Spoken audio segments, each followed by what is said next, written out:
Hi there. So I'm very excited about the interview that you're about to see or listen to. This person, Anne Trowbridge, is a very accomplished writer.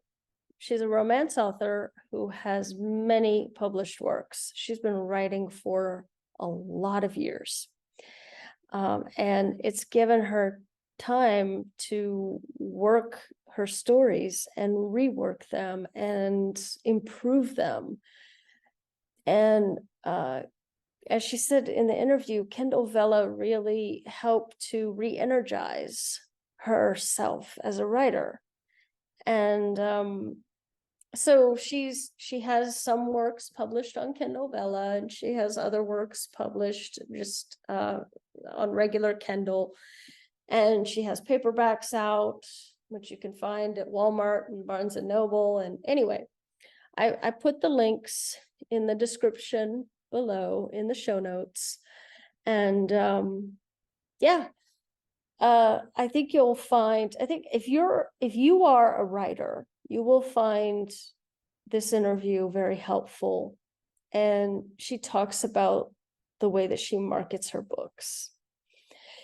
And she talks about her process as a writer. And I just found it very illuminating, and I hope you do too.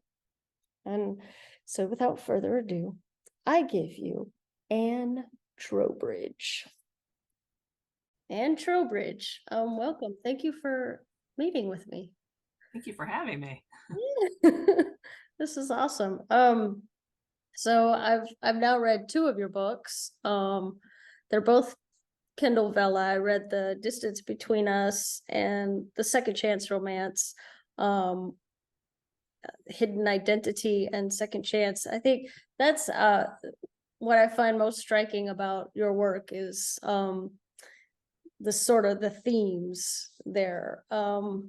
So first, do you want to kind of say some introductory words about who you are as a writer and what you're working on now, and kind of, I don't know, where you've been? Okay.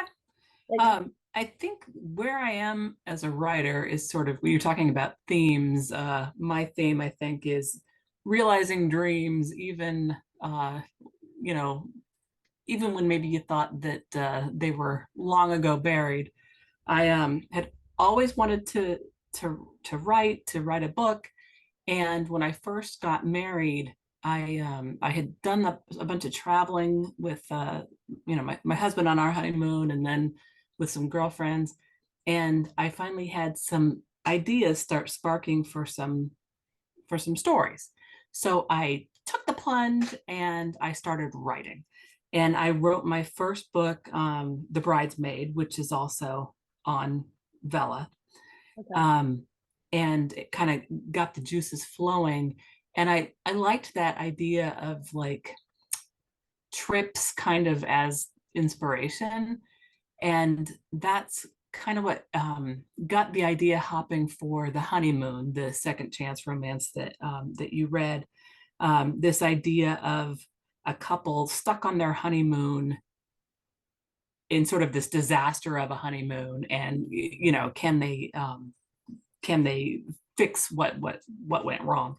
And then I wrote that one, and then my husband and I started having kids, and that condenses a lot of me trying to sell the books. And I had gotten a little bit inroads with them, but editors kept on asking for different changes.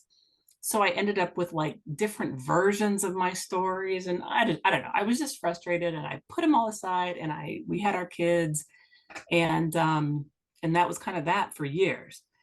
And then I took another trip, like maybe 10 years later, and this was to Ireland, and that popped another idea in my mind for another story. So then I had these 3 manuscripts, and in 20 years had gone by at this point. And I finished up my master's recently, and I decided had, I had completed this dream of getting my master's. I think it's time to finish my dream of publishing these books. And that's kind of, it was a really long-winded story, I'm sorry, but that's kind of what brought me to just go ahead and self-pub them and realize this dream. I had, from the earlier two books, Bridesmaid and Honeymoon, I had like all these older versions and the technology was like way out of date, like hilariously out of date. And so I started with the third book first, and that's the first one I published. I don't believe you've read this one. It's called Curveball. Yeah, well, I know I haven't read it, but I'm going to read it actually. I'm very interested in that one. Yeah. Uh, Yeah. yeah, this one, Let's see. Hold it up. Hold it up. hold it up. I was in, like I said, on this trip in Ireland, and again, it's like it's been so long that I don't even remember the impetus of really the idea, but I had this idea for a ladies on a just a holiday, and runs into this mysterious American man with a secret in Dublin, and that's sort of the story for that one. And so that's the one I started with because it was the most recently written. It didn't have like the technology issues that Honeymoon and Bridesmaid had. And I hadn't tried to sell it, so I didn't have all these versions of it. It just was like in the best condition. So a friend of mine helped me, and he edited it, and we did the cover, and he published it for me, or paged it for me, and I published it. So once I had that one out there, the story of Curveball is basically like the mysterious American man is he's a former baseball player, and he has sort of destroyed his life and walked away from his career because of a mistake in a game. He was at this cocky pitcher, and he injures another player. So after we published that one, I got this idea to make it more of a series. What happens to the player that he injured? So that's what the next book is, Out of the Park, is Tommy's story. He's the rookie who gets injured in this this horrific mistake that Zach makes. So so then it just sort of started a series. So once the floodgates opened, I just started writing furiously. I wrote that book 2 to Curveball. I wrote a little novella. This is Zach's and Emma's story later, a wedding novella. It's like a little itty bitty book. And that one's the ebook is free with sign up to my newsletter. Oh, yeah. But and then I discovered Bella, and that's gotten my juices flowing even more. So yeah, I like how you kind of, I guess Vela helped you to rework the Honeymoon, like to kind of get it updated, and then exactly you get the feedback and exactly, yeah. And like I said, it had lots of funny problems with technology. Like they had all these issues, like tons of paragraphs and sentences spent looking for internet cafes, trying to get an outside line in the hotel, like silly stuff that all I had to do was like remove all of that and put, he picked up his phone. So that was kind of funny. But yeah, so I kind of had to update that. The Bridesmaid, I ended up leaving it set back in time. I kind of left its technology because a lot of the plot kind of hinges on when it was written, which is post 9/11. There's a lot of sort of that feelings about fear of travel and terrorism and stuff that I felt like if I tried to update it to now would be a little clunky or something. So I ended up not doing as much work on that one. But with Honeymoon, like I said, I had all these versions of it because, like I said, editors had asked for different changes. One editor this one sticks in my head. She was like, I like the basic story and I like the characters, but I think the real story is what happens after the honeymoon. And I was like, Oh, girl, well, what? Like, why don't why don't you write after the honeymoon? And I wrote the honeymoon. So I just had all this like change the title, but I know I just had all this dissonance in my head about it. So I ended up looking back at my different versions and kind of knitting together like a Franken version of of a few of them, like the best parts of this one and that one. Um, because I think earlier versions their second chance wasn't quite as authentic. It wasn't quite as hard to earn. They they didn't really kind of put in the work. Um, so that's kind of the goal of that one. So it got longer. It's going to be a little bit longer book, but because of that. But that one's actually, God willing, coming out this week. But here's the cover. oh, yeah, that's nice. I don't know if you can see So it. that's the book, that's the Kindle book. This will be, yeah, it's coming out Kindle and paperback. Okay. It's supposed to be this week, but Okay, cool. That's so cool. Yeah. Um, so there's a couple things there. I think, yeah, in the honeymoon, I like how, you get I've always heard this thing, like you always want, like with, especially with romance, like one of the characters has to kind of work a little bit harder than the other one, you know? And I like how you have the girl kind of really pulling in most of the work, and then at the end, he kind of has to step it up a little bit. So that was kind of cool. Um, but but honestly, like what really pulls me into your work is those themes that you like to get on, and the archetypes and stuff. And so I want to talk a little bit about how you feel about those tropes and archetypes and stuff, because I feel like, especially with the distance between us, you really get into that a little more, you know. yeah, it's funny. You've like really identified something I've tried to work on. Oh. Everybody, whoever, they say that it with marketing, you especially with romance, Mm. you do better if you've really identified the trope. Yeah. Because there are readers who they like second chance romances, or they're looking for a friends to lovers romance, or whatever. They you can market to the trope.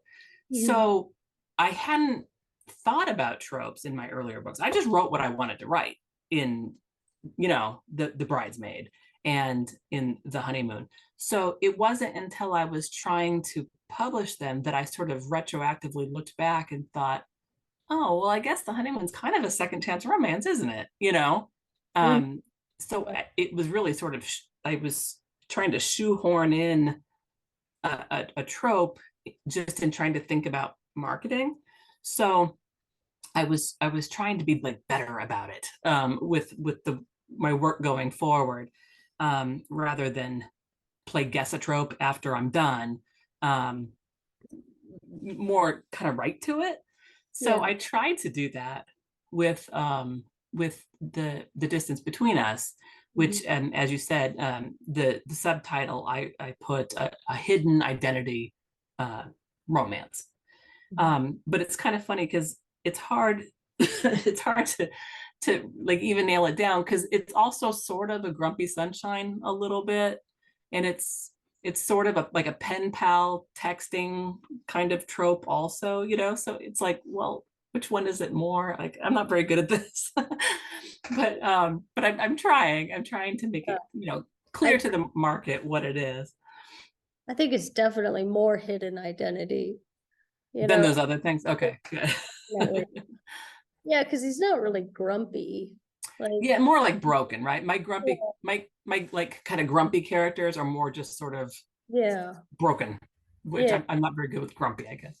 yeah. And he's definitely hiding. So, Yeah, he's but, hiding for sure. yeah, but Yeah, and another thing I liked about in that one was I loved the notes in that one. Like when you talk about being a pantster versus a plotter, um, that's fascinating. And actually, I think you had said that you were, I got it written down here, that when you wrote The Bridesmaid, that was kind of more of a pantster, kind of just winging it, you I didn't know know. what I was doing. Yeah. Absolutely. I just sort of like wrote the story I wanted to write. And Yeah. then, yeah, like I would find myself sort of wrapping it up and it'd be like, oh, well, this is only actually, 5,000 words and I've already come to the end. Like I had to sort of force myself to Mm. create those little moments of sort of up and down in the bigger journey of the couple.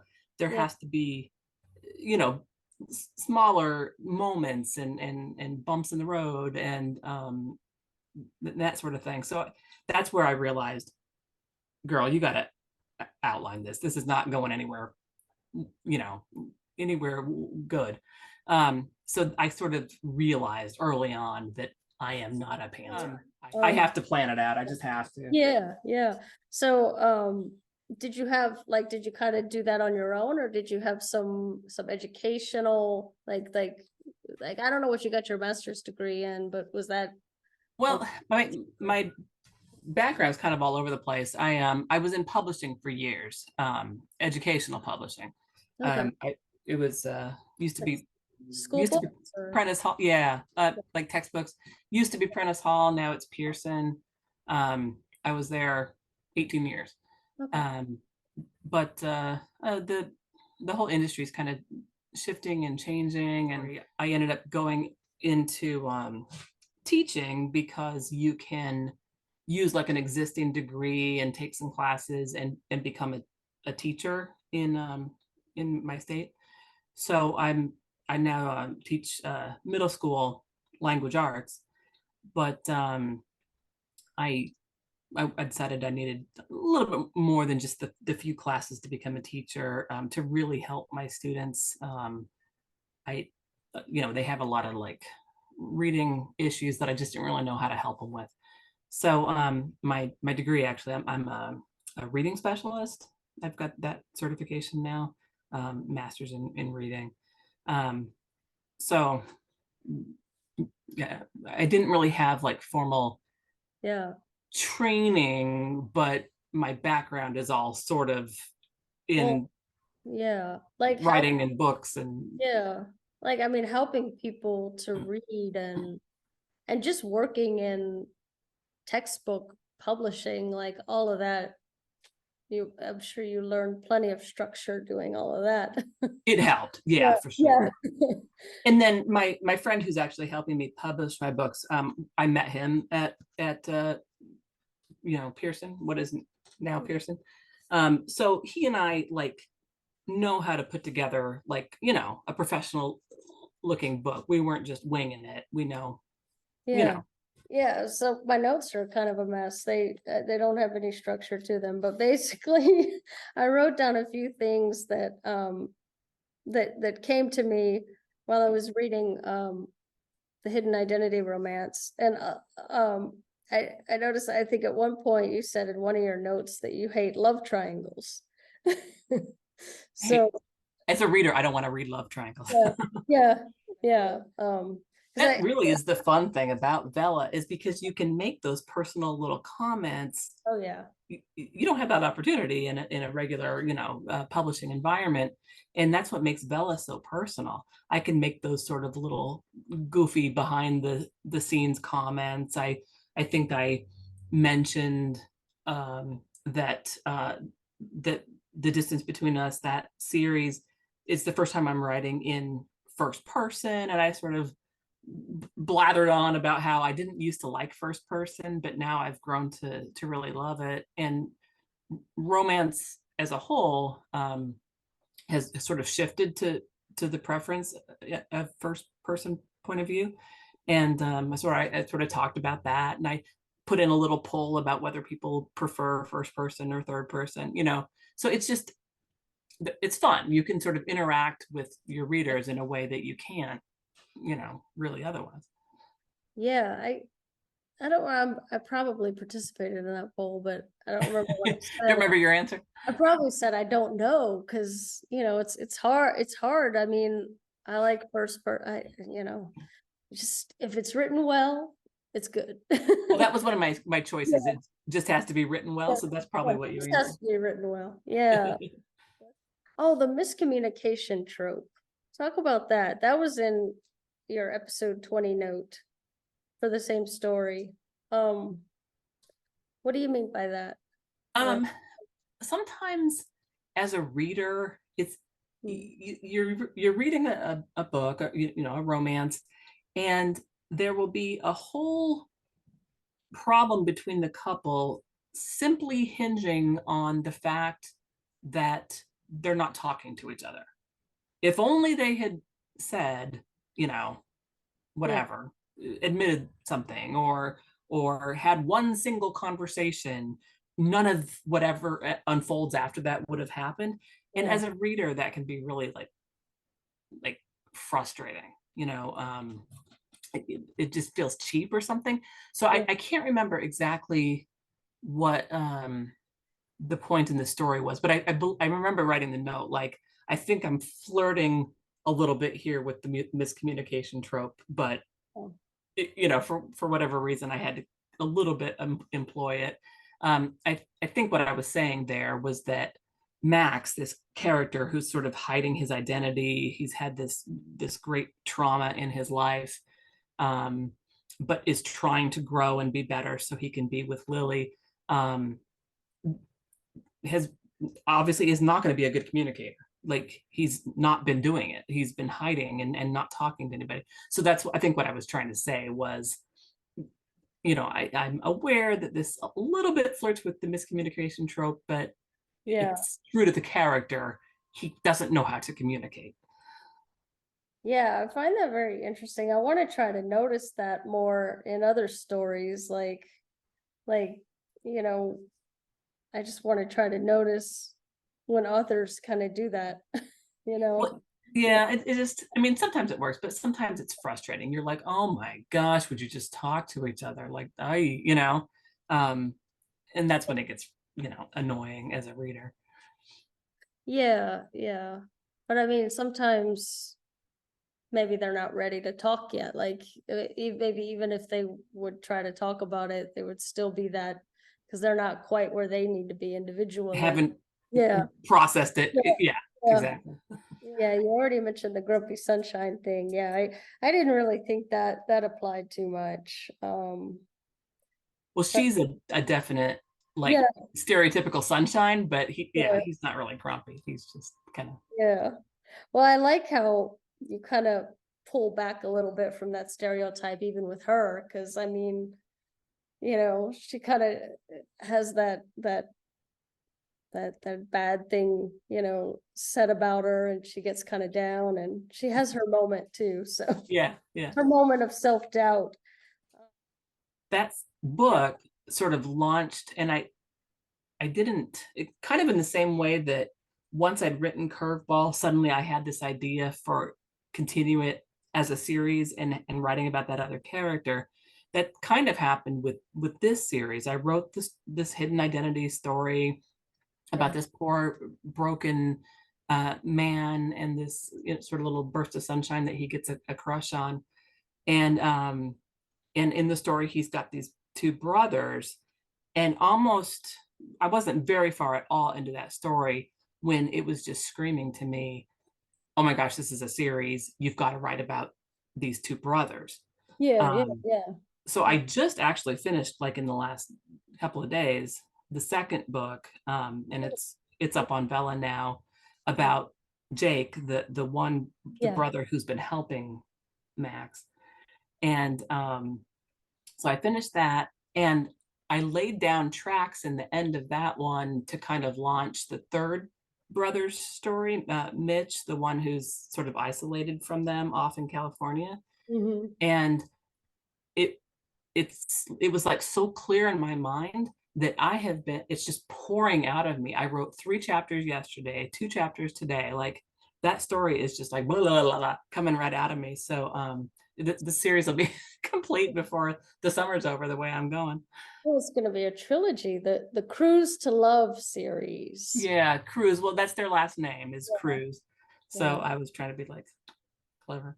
Yeah, But no, yeah. It's cruising along, it sounds like. but yeah, it's like I said, it's Yeah. I kind of struggled with Jake's story for a while for some reason. The second book, I was kind of, I don't know, it was giving me fits for a while. But then once it all kind of like solidified in my head, and I had sort of a light bulb moment for what's going on with Mitch, the separated brother, then it's ever since then it's just been like I love flying out of me. Yeah, I love that Jake and Mitch are like covered in tattoos and like they've got the rock star hair and everything. Mm, I thought that was great. But you make them like they're just so like they're kind of soulful. Like Lily actually calls Max the soulful guy, but I soulful mean, guy, like his yeah. brothers are totally like you get the sense like they're deep souls too, you know. So yeah. I think that's where the first person point of view, it kind of helps you open up a character that way. I Hmm. think, like, I don't know, it's easier somehow to like deep dive into them and make them more real or something. But Yeah, yeah. I've been, like I said, I've been just inundated with this whole story, eating my head right now. It's kind of all I'm thinking about. But yeah, it's really come together. I've really been enjoying it so much, and it's in addition to being first person, as a change from the other things I've written. The other thing that's kind of different about it is that it's new adult. It's younger characters. All my other characters had been like in their 30s. John and Olivia from The Honeymoon are in their 40s. Um, so Mhm. these guys, Max and Mitch and Jake are all in their 20s. It's definitely a you Yeah. know, younger story. I definitely I'm so glad you mentioned that because that's been big on my mind too, the way that you're the way you've gone from that older to younger. Um and the way you write it, it's so easy to kind of connect back to how that feels being that new adult and try Oh, good. That's good to hear. things out, you know. I mean, sometimes it's the feelings aren't really all that different. But just to go back to something that was really funny and cute, in the Max story, the hidden identity romance, the distance between us, um, you had that moment where they first saw each other, you know, and Oh, the light the look. the lightning and everything. And I think you said something like it was like a soap opera aesthetic or something. Oh, Yeah, in my note. Yeah. yeah. That was really cute. That was adorable. And then of course they had that other kind of dramatic moment where he kind of saves her and he chases the mugger down the street. That's hilarious. Yeah, He's a he's little like hero. Superman. Yeah, he's a hero. So, all right. Do you have anything else you want to say? Maybe more personal, more about yourself, or what? Oh, Anything yeah. you know, like Um, advice, maybe advice I'm for writers. well, like I said, really, it's just, I think my big advice is to not give up.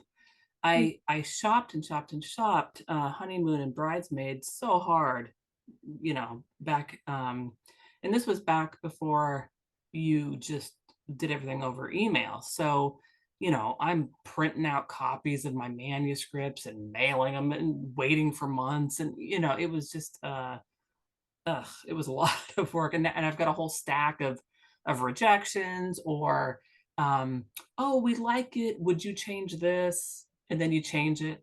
No, no, thank you. Um, so that was just a very frustrating time. And like I said, eventually I just shelved the whole thing. And we had our kids and whatever. And then my whole career changed, and I got got my master's. And I got my master's actually literally 30 years after I finished my bachelor's. So, and then I started writing again. It's like, it's never too late. Don't, don't think that because it didn't work the first time that you can't change something and try it a different way. When I came back to it, my friend that I am working with that I told you about, he said, self-publishing is a whole different thing than it was back when you were trying to originally sell your books.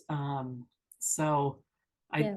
I took this leap, and it's just been so exciting and rewarding. And I just would definitely say not to give up, because like I said, Yeah. a lot of time went by between starting my dream and then sort of starting to realize it.